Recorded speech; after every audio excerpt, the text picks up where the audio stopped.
जय श्री कृष्णा। आज मैं आपको उपचट की कहानी सुनाने जा रही हूँ। वो इस प्रकार है। बहुत पुरानी बात है। चित्रकूट पर्वत पर श्रीधर नाम का ब्राह्मण रहता था। वो बहुत विद्वान था। भाद्रपद कृष्ण षष्ठी के दिन उसके पिता का श्राद्ध आया।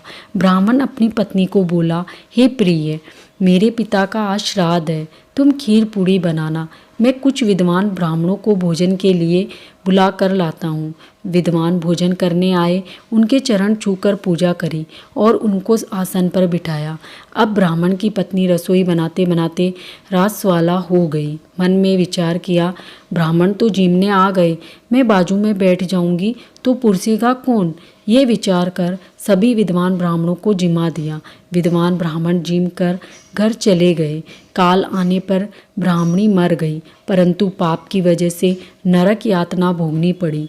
अपने कर्म का बहुत पश्चाताप हुआ। उसे पशु पक्षी के 7 जन्म भोगने पड़े। 8वें जन्म में मनुष्य योनि में चांडाल स्त्री का जन्म लेना पड़ा और नगर में रहने लगी। उसी नगर में उसके पूर्व जन्म का बेटा रहता था। वह बहुत विद्वान था। उसने एक दिन वैश्य देव नाम का यज्ञ किया। उस यज्ञ के चावल उस चंडाल स्त्री ने खा लिए। यह देखकर बेटे को खूब क्रोध आया और बोला, चंडालिनी, तेरे दर्शन से अब मुझे कपड़े पहने समेत स्नान करना पड़ेगा। चावल के क्यों हाथ लगाया? इस वक्त यहाँ से भाग जा। ऐसा कहकर उसको भगा दिया। वो चांडालिनी बेटे के सपने में जाकर बोली, बेटा सो रहा है या जाग रहा है? मैं तेरे पूर्व जन्म की माँ हूँ।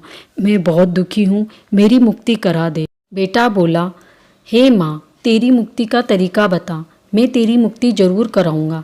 और तुझे ये चंडाली का जन्म कैसे मिला, मुझे बता। माँ बोली, तेरा पिता विद्वान ब्राह्मण था। पिता के श्राद्ध के दिन ब्राह्मणों को जिमाने बुलाया। मैं भोजन बनाते समय रात स्वाला हो गई। शर्म के मारे बोली नहीं। उसी पाप से मैं नरक में पड़ी हूँ।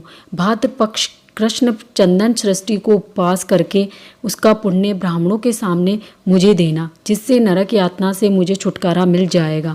बेटा जगा और वैसे ही किया जैसे माँ ने बताया था।